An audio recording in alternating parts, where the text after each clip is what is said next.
Ok, ¿cuántos están listos? Terminamos la semana pasada la serie, yo no me registré para esto. Si no estuvo toda la serie, las 5 enseñanzas, incluyendo la de Santi, están en el canal de YouTube, ahí las puede ver mientras hacemos la transmisión en vivo. Y el tema de hoy se llama Dios, la política y la iglesia. Este tema es candela, álgido, es un tema muy, ¿cómo se dice? Controversial. ¿Debería la iglesia hablar de política? ¿Debería la iglesia involucrarse en política? ¿Debería un pastor usar el púlpito para hablar de política? ¿Qué de un partido? ¿Qué del otro? ¿Por quién debo votar? Voy a hablar un poquito de eso, pero tengo 2 razones grandes para hablar de política. En la reunión de staff hace 2 semanas con Pastor Ben, él encontró una estadística de esta organización que se llama Barna, una investigación, una encuesta seria, Barna, y encontró en el mes de mayo de este año que 32 millones de cristianos que asisten habitualmente a la iglesia no planean votar en esta elección. 32 millones de cristianos no planean votar en esta elección. Y decidimos entonces que deberíamos hablarle a la iglesia por qué un cristiano debe votar. Porque cuando los cristianos no votan, terminamos siendo gobernados por los que no son cristianos y sí votan. Entonces nos toca someternos a las leyes que establecen la mayoría que votaron. Y si la mayoría son no cristianos, pues terminamos siendo sometidos, terminamos sometiéndonos a las legislaciones que ellos implementan. Y lo otro es que si nosotros con derecho a voto no expresamos nuestro voto, entonces no estamos construyendo un futuro para nuestras generaciones. Yo tengo hijos y ahora nietos, y sé que algunos de ustedes dirán, no, pastor, pues es que yo apenas acabo de llegar y me pasé por el charco y ni siquiera tengo papeles y que me interesa a mí la política. No, sí te interesa mucho, te voy a decir por qué. Uno, porque eres inmigrante, estás en este país, Dios te trajo a este país, y las elecciones de este país, uno de los temas más importantes tiene que ver con la inmigración, tiene que ver contigo, con tu familia, con los que están allá que quieres que vengan, tiene que ver con eso. Segundo, todos los que vinimos aquí a inmigrar, que emigramos a este país, que decimos que es nuestro país, vinimos buscando un futuro mejor, y eso tiene que ver con trabajo, con finanzas, y las finanzas son el segundo tema más importante de esta elección. La inmigración, las finanzas, aparte de todos los otros temas. Entonces, cualquiera que sea tu estatus, te interesa saber qué pasa con la iglesia y la política, qué pasa con el gobierno y la iglesia. Además, aunque no estés hoy en la posición de votar, no seas ciudadano, pronto vas a tener tu residencia, tu ciudadanía, tus hijos que nacieron aquí van a ser ciudadanos, y tú tienes la capacidad de impactar, de impartir a tus hijos acerca de tus creencias con respecto a la política y al gobierno. Puedes influenciar en tu medio de trabajo, en tu empresa. El hecho que no estés hoy como ciudadano para votar no quiere decir que seas ajeno a este tema. Entonces voy a tratar de desarrollar el tema en base a preguntas más comunes que la gente se hace, que los hispanos nos hacemos acerca de la política, la religión, la iglesia. Dios, la política y la iglesia. Hay gente que cree que la iglesia no debe estar ni hablar de política. Hay gente que cree que la iglesia se está metiendo más en política. Y no es así. La iglesia no se ha metido en la política.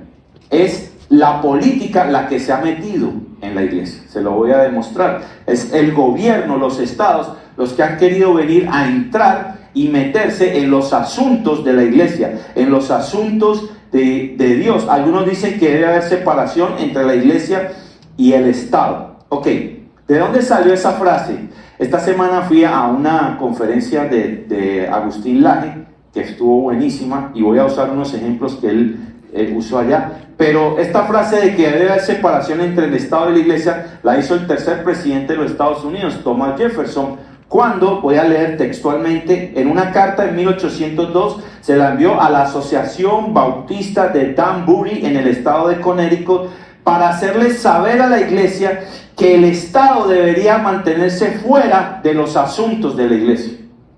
No al revés, se interpretó al revés, se interpretaron desde entonces para acá una mala interpretación, que es la iglesia la que no debería meterse en los asuntos del Estado. Es al revés.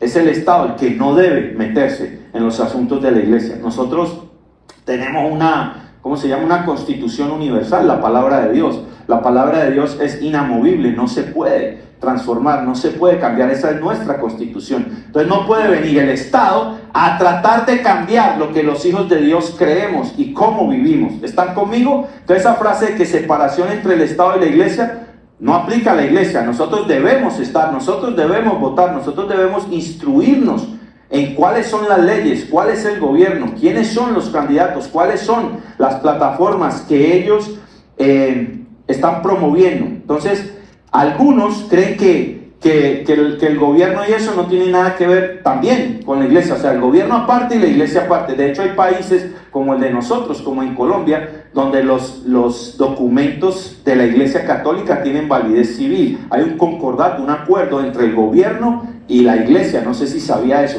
Pero hay tres cosas que Dios estableció: el matrimonio, la iglesia y las autoridades. O sea, los gobiernos fueron establecidos por Dios.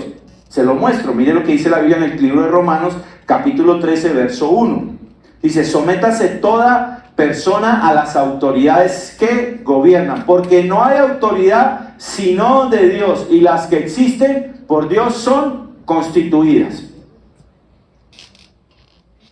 ¿Quién estableció los gobiernos? ¿Quién estableció las naciones? ¿Quién estableció las autoridades? Dios.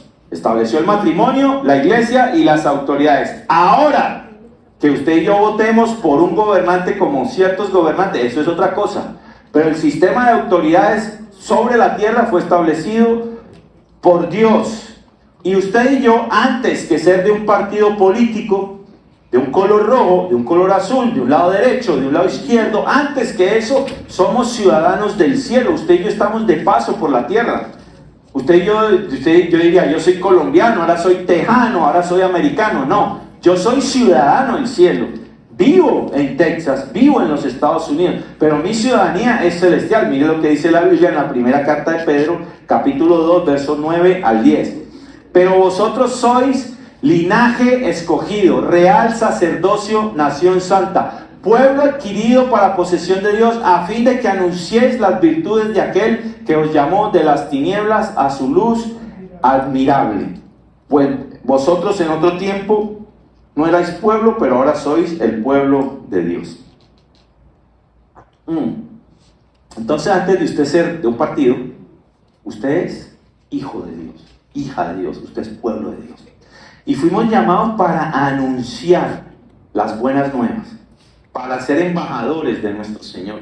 Nosotros antes, por encima de cada ley, de cada gobierno, nosotros debemos ser testigos eficientes de nuestro Señor Jesucristo. Nosotros debemos ser dignos embajadores de Jesús, de quien hemos creído, por encima de todo. Es más, cantamos en la canción: delante de Él toda rodilla se doblará y toda lengua confesará que Jesús es el Señor.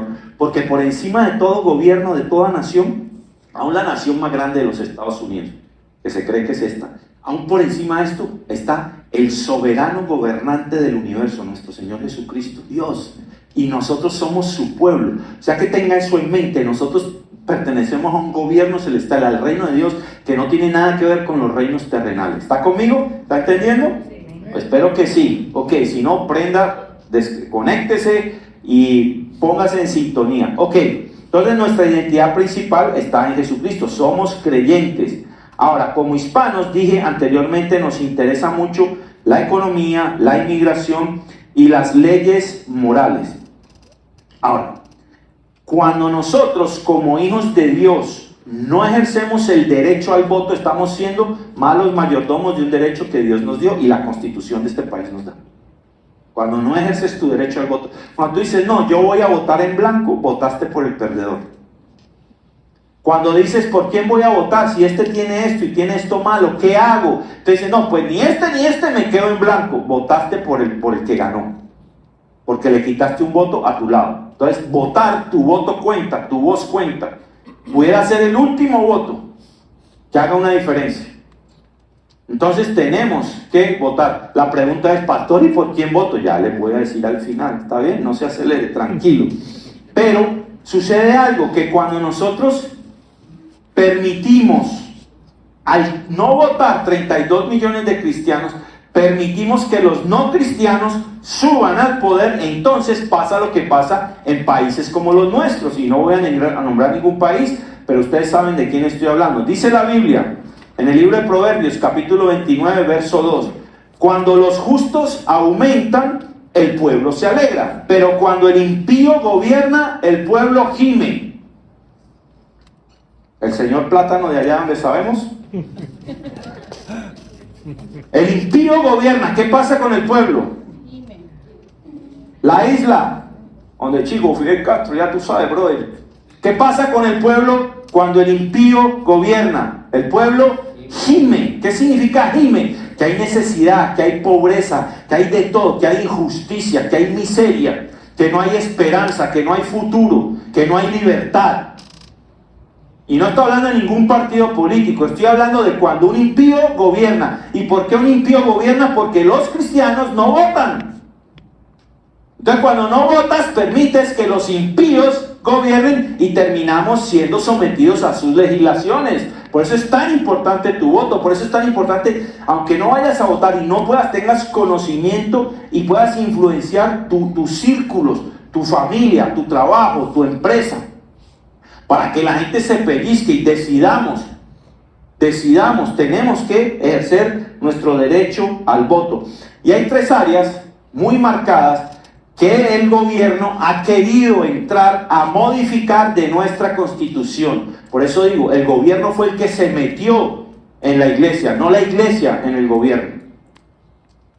Primer área, el matrimonio. Dice la Biblia en el libro de Génesis, capítulo 2, 24 al 25. Quiero que sepan algo. Yo no vine a promover ningún partido. Esa no es mi tarea. Mi tarea es traerle la luz y la verdad a la iglesia y que usted tome su decisión. Pero nosotros tenemos que decidir por nuestra Constitución, por la palabra de Dios, por lo que dice la palabra de Dios. Si usted está considerando no votar, yo le pido que analice a la luz de la Biblia, no un político, sino una plataforma. Hay gente que se guía por el carisma. Ay, no, es que habla tan lindo que yo voy a votar por... Ay, no, es que mira, ay, cómo se ríe. Y hay otros que dicen, no, es que... Pero si uno se deja impactar solo por la personalidad del candidato y no miras la plataforma, ¿qué es la plataforma? Lo que el partido de esa persona está promoviendo como leyes para su administración. Ahí es donde tenemos que fijarnos. Hay gente que no le gusta hay gente que no le gusta No te fijes en la persona, investiga acerca de su plataforma política. ¿Cuáles son las propuestas? ¿Cuáles son las promesas? ¿Qué leyes quieren modificar? ¿Me entienden? Yo aprendí eso una vez. Había un pastor que me caía re mal, pero re mal. Ese manera hablaba pésimo. No me gustaba cómo predicaba, pero cómo Dios me hablaba a través de él. Entonces yo hubiera podido decir, no quiero ir porque es que no me gusta como ese man habla. Pero me hubiera perdido enseñanzas que Dios tenía para mi vida. Entonces no nos fijemos en cómo la persona habla, sino cuál es la plataforma que él está promoviendo, representando, que su partido enseña. Número 1, que el Estado se ha querido meter en la iglesia, el matrimonio. Dice la Biblia, Génesis 2, 24 al 25. Por tanto, dejará el hombre a su padre y a su madre, y se unirá a su mujer, y serán los dos una sola carne, y no se avergonzaban de ello. Estaban desnudos y no se avergonzaban el hombre y su mujer. Definición de matrimonio: entre un hombre y una mujer. Punto. No existen más. Todos las otras definiciones de matrimonio no tienen nada que ver con la Biblia. Dice que varón y hembra los creó. Está en Génesis 5 del 1 al 2. Dice así: este es el libro de las generaciones de Adán. El día que Dios creó al hombre, a semejanza de Dios los creó. Varón y hembra los creó y los bendijo. Punto. No existe otra relación sobre la faz de la tierra a la que se pueda llamar matrimonio, excepto la unión entre un hombre nacido hombre y una mujer nacida mujer. Punto. Si uno de los candidatos o una de las plataformas políticas está promoviendo matrimonios diferentes a yo no pondría mi voto ahí, porque va contra mi principio, va contra mi ciudadanía, va contra mi gobierno, que es el gobierno de los cielos, y no voy a votar por un candidato que atente contra la palabra de Dios. No voy a votar por él. Punto. ¿Correcto? ¿Ok? Esto es súper importante. Súper importante. Porque todo imperio que desapareció de la faz de la tierra empezó en inmoralidad. ¿Cómo está la decadencia de este país? Estadísticas de Agustín Laje el martes. La generación de los boomers, ¿cómo se llama? Los blue boomers, ¿cómo es que se llamaban? Boomers, que soy yo. En esa generación un 3% están metidos en el LGBT. En la generación Z, esta, 23%.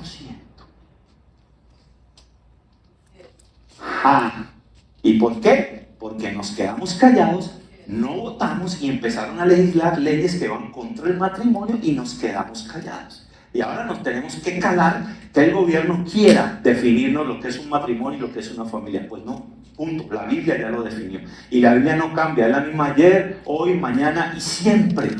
Entonces quiere el gobierno meterse a definir lo que es el matrimonio y la familia de malas. No, señor, fue Dios.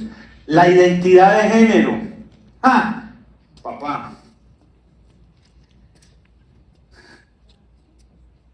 No puedo mostrar las fotos que vi el jueves. Pero acabo de leer Génesis 5:1-2.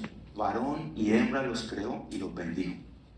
No hay tal cosa como 18 o 20 géneros.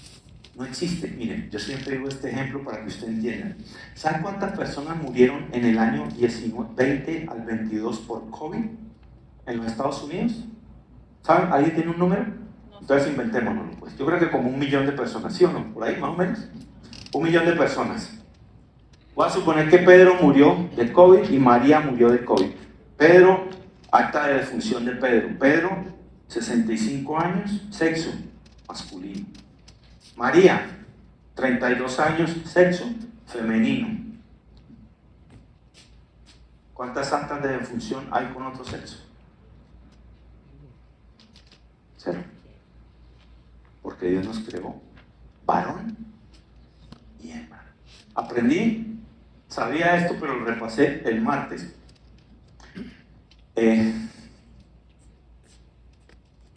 Esto es un micrófono, ¿sí o no? Voy a usar el mismo ejemplo que aprendí el otro día. Esto es un micrófono, ¿cierto? Eso se llama deconstrucción. Deconstrucción, o sea, esto es un micrófono. O sea, es un micrófono que es un device, un dispositivo electrónico que transmite voz y la amplifica, ¿correcto? Esto es un micrófono. ¿Está clara la definición de micrófono para todos? ¿Alguien tiene duda que esto es un micrófono? Es un micrófono. Pero resulta que con el tiempo yo empiezo a decir que esto es un micrófono, que este es otro micrófono, que este es otro micrófono, que ese es otro micrófono, que ese es otro micrófono y que ese es otro micrófono.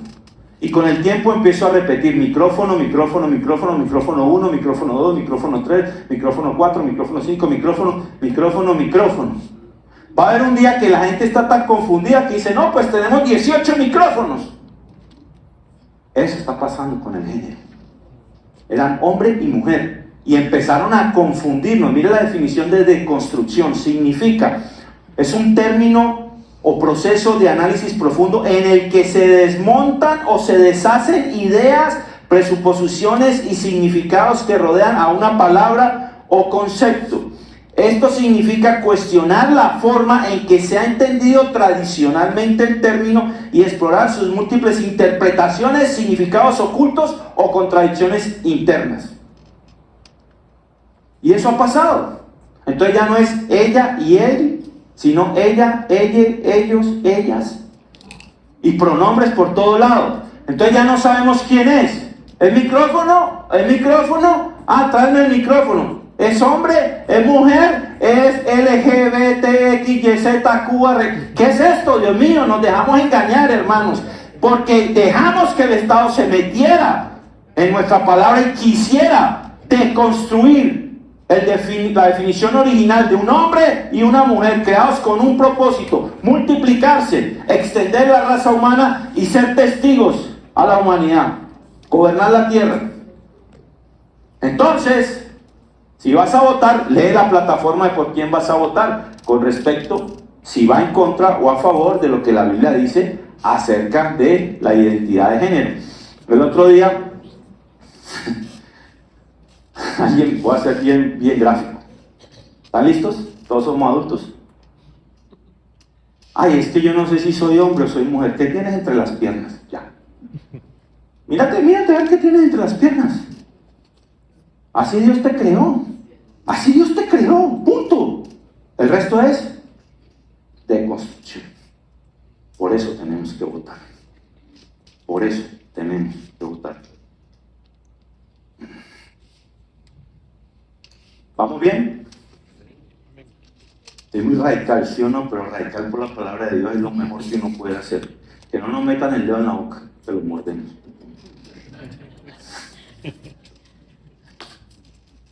Ahí va definiendo. Tercero, el derecho a la vida. Dice la Biblia en Jeremías 1 del 5.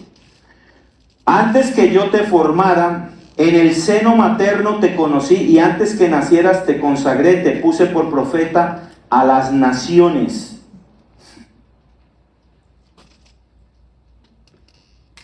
Ponme la foto del aborto en Colombia. Esto es en mi país.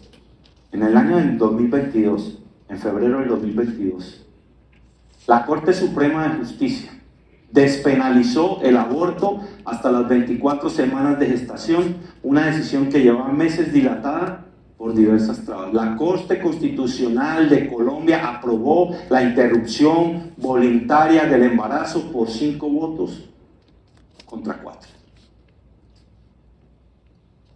24 semanas. La ciencia, hasta de la semana 20 para adelante, son capaces de en una incubadora rescatar un bebé.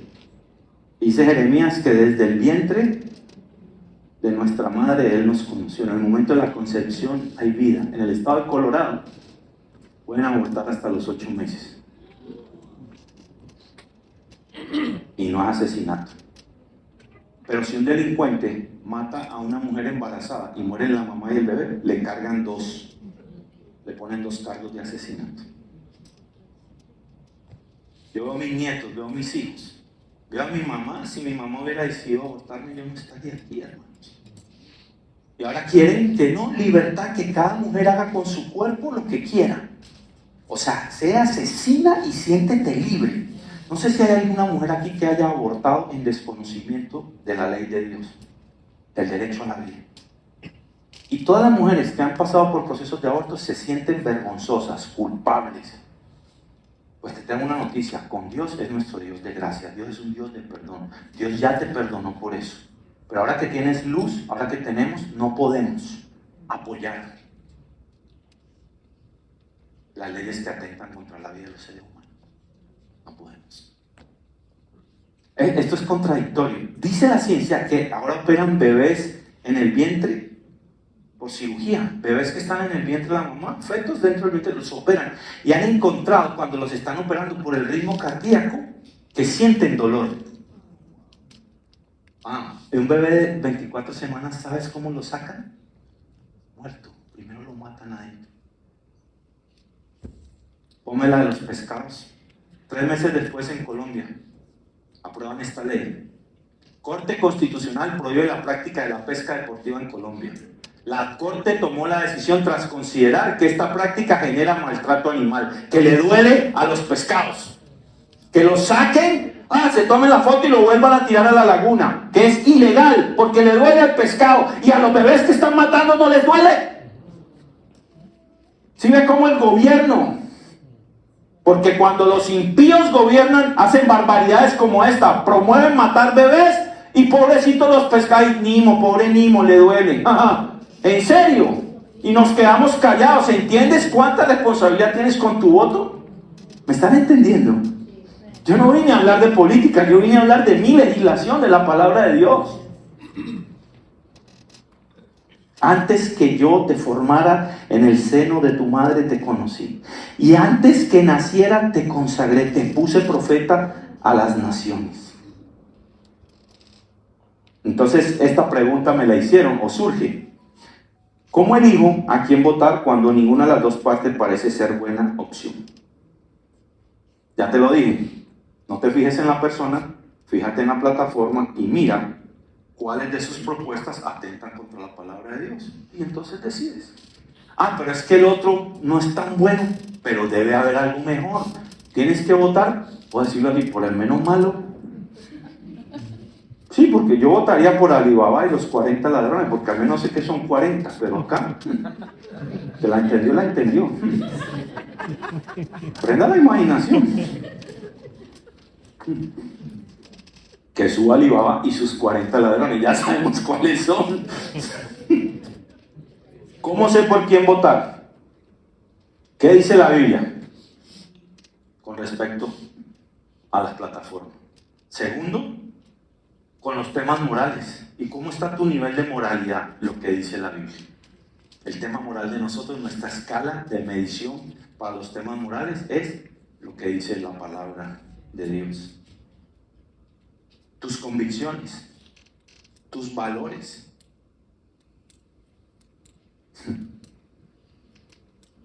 Otra pregunta muy común. ¿Cómo ve usted desde el punto de vista espiritual la vida si no elegimos al candidato que tiene las políticas más favorables? ¿Han visto la diferencia entre Egipto e Israel cuando pasan de frontera? En un lado seco, árido, y el otro lado verde. El otro día una persona, con todo respeto, en mi nación hay pobreza, hay miseria, hay robo, hay corrupción en Colombia, yo soy colombiano. Esto voy a usar un ejemplo de un hombre que vive en la frontera aquí. Me dijo, pastor, no entiendo cómo de este lado del río hay tanta prosperidad y del lado de mi país hay tanta pobreza. Falta de Dios. Este país, saque un billete. ¿Tiene un billete? ¿Alguien tiene un billete? ¿Nadie carga billete? Saque un billete. No se lo voy a quitar, es para que hagamos una prueba. Aquí hay un billete. De uno, no tienes de 100.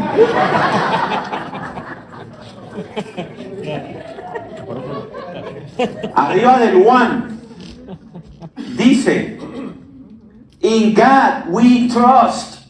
En Dios confiamos. La prosperidad de este país no es gratis. Es porque este país se fundamentó en principios cristianos, bíblicos. La constitución de este país gracias. La constitución de este país, por eso me diste uno de uno, ¿no? Sabía que me lo iba a quedar. Entonces, cuando el impío gobierna hay caos. Cuando la gente espiritual o las leyes se basan en verdades espirituales, el pueblo prospera. Pon la foto de la noche otra vez. Miren la diferencia entre uno y otro.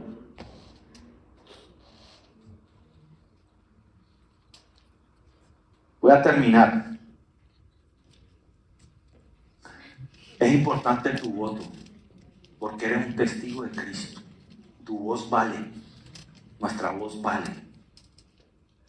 Es importante que peses este martes antes de poner tu voto. Y voy a leer del año 1984. Esta se llama 10 pautas atemporales para el voto cristiano por el Congreso Evangélico Pentecostal de 1984. Para la iglesia. La iglesia pentecostal es la iglesia donde el Espíritu Santo gobierna, como esta. Los pentecostales a veces pensamos que son esos que andan todo el día gritando y saltando y se demoran los servicios 8 horas y eso. Esos son pentecostales extremistas, arrebatados. Pero una iglesia pentecostal es como esta, donde el Espíritu Santo se mueve en medio de la alabanza, se mueve en medio de la predicación, donde cada creyente tiene el Espíritu Santo, tenemos la vida del Espíritu. Y estas son las 10 pautas atemporales para el voto cristiano, emitidas en 1984. Número 1. No hay que confundir el patriotismo, el orgullo nacional y la cultura occidental con la fe y la práctica cristiana. No se confundan. Una cosa es que somos cristianos, otra cosa es que votamos por la mayoría, por el que nos conviene. Votamos con base en nuestra creencia. Número 2. No confundan la actividad política secular con el propósito de la iglesia, ni la campaña con el testimonio y la predicación. No confundan, son dos cosas diferentes. Los predicadores somos predicadores. Yo tengo personas que son cristianos y se han metido a ser candidatos políticos y quieren seguir predicando desde el sitio político, y no se puede, son dos cosas diferentes. Número 3, no haga acusaciones calumniosas o falsas contra sus oponentes, mantenga su integridad, no considere adversario a un hermano o una hermana que tiene una fe igualmente preciosa si tiene un punto de vista político diferente. Respetamos la creencia, la tendencia política de cada persona. Y no solo eso, sabe que tenga cuidado con las redes. Sabe que las redes son muy dañinas para promover rumores falsos. Entonces a usted le sale una noticia que a usted le parece que es verdad y usted la repostea. En el año 2020, esto es real, hubo una investigación por fraude en las elecciones del 2020. Y después de toda la investigación y de todo el proceso legal, aquellos que proclamaron que había fraude en el juicio confesaron haber mentido por un beneficio, pero mucha gente le reposteó la mentira. Tenga cuidado con sus redes, cuide su testimonio de Cristo, cuide su testimonio. ¿Qué cosas usted repostea? Verifíquelas, consolídelas, no propague los rumores nocivos, no ataque a otra persona que es creyente o a un no creyente por diferencias políticas. Nos amamos, somos hermanos, somos iguales a los ojos de Dios. Número 4, en todo momento esfuércese por verificar la información antes de aceptarla como verdadera o antes de repetirla a otros. Ya lo dije. Número 5, en todo momento esfuércese por conocer y comprender las posiciones del candidato y evaluarlo sobre la base de su capacidad para desempeñar los deberes y funciones del cargo y su integridad. O sea, hay países donde tristemente cogen un actor, un celebrity, y lo lanzan de político. ¿Por qué? Porque tiene carisma y atrae a la gente, pero no tiene la capacidad para gobernar, ni tiene un testimonio de vida íntegra para hacerlo. Siguiente, número 6, en todo momento esfuércese por conocer y comprender los problemas. No te excuses de este deber diciendo, Dios me pondrá por quién voy a votar. Estudie, lea, infórmese. Lea. Ay, no, es que yo no sé de números. Busque a alguien que le explique las finanzas. Pero, ay, no, ¿por quién va a votar? Ay, estoy orando a ver Dios qué me dice. ¿Qué crees que Dios te va a decir? Que votes, número 1. Y segundo, por aquellos que apoyan o que atacan menos, digámoslo así, porque ninguno de los dos. Aquellos que van menos en contra de sus verdades, de su palabra, que es nuestra Constitución. Número 7. En todo momento compare la posición de un candidato con las Escrituras, pero solo cuando las Escrituras aborden el tema. No obligue a las Escrituras a abordar el tema o temas que el autor no tenía la intención de abordar. Es decir, nosotros no podemos coger un tema y decir, ay, vamos a ver si esto cabe dentro de la Biblia. No, tenemos que coger la verdad de la Biblia y esa ley no cabe acá. ¿Están claros? Esa es la mejor forma de decir. Número 8. No votar ni trabajar por un candidato simplemente porque profesa ser de la fe cristiana. Terrible. Ya en Miami hubo un fraude con eso. Pusieron en una lista de un partido cristiano a una cantidad de gente y le pusieron así checkmark. Ay, no, estos son cristianos y yo voto por ellos. ¿En serio? ¿Los cristianos peligrosos? Engañoso el corazón y perverso, más que todas las cosas, ¿quién lo conocerá?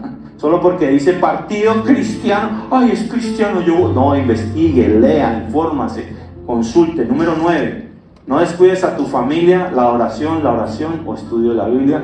Y número 10, sostengan en todo momento a sus líderes en oración. Dice la palabra de Dios en la primera carta de Timoteo, capítulo 2, verso 1 y 2.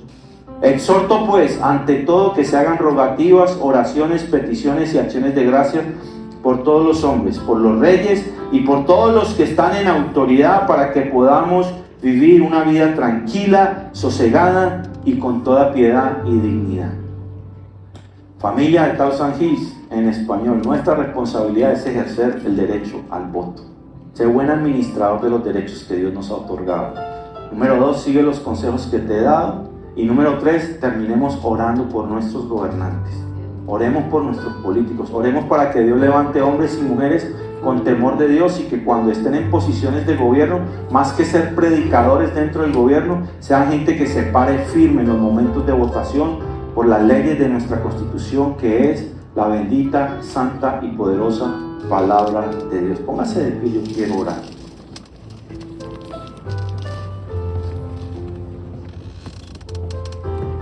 Padre, te doy gracias por esta nación de prosperidad, Señor. Sabemos que no es una nación perfecta, sabemos que aquí hay problemas, pero tú nos has traído a una tierra de bendición, Señor. Somos inmigrantes, somos pasajeros, somos gente que pasa por la tierra nomás. Primero somos tus hijos, así lo leímos en la palabra. Somos ciudadanos del cielo, tenemos una ciudadanía más alta que cualquier otra. Y para este tiempo de elecciones, Señor, nos paramos firmes por nuestras verdades. No vamos a cometer el error de no votar porque ninguno de los dos. Hay uno que es menos malo que el otro, Señor. Hay uno que ataca menos. Habrá alguno que ataque menos nuestras verdades, tu palabra. Y queremos que nuestro voto cuente. Queremos poner nuestra voz en alto. Queremos poner nuestros principios en alto, nuestros valores. Queremos ser buenos testigos, buenos embajadores de nuestro reino, de nuestro Jesús. A eso nos has llamado, Señor. Y como inmigrantes, hoy nos paramos aquí, levantamos el gobierno de los Estados Unidos en alto. Oramos por nuestros gobernantes, oramos por presidentes, por senadores, por concejales, por alcaldes, por gobernadores, por presidentes de junta escolar al lado de nuestro barrio. Oramos por nuestras autoridades. Te pedimos, Espíritu Santo de Dios, que levantes hombres y mujeres en autoridad política que te teman, para que podamos afectar el gobierno, porque sí, nosotros podemos meternos a las leyes, podemos impactar las leyes, no al revés, no al revés. Y te damos gracias por tu palabra, que es viva, poderosa, eficaz, más cortante que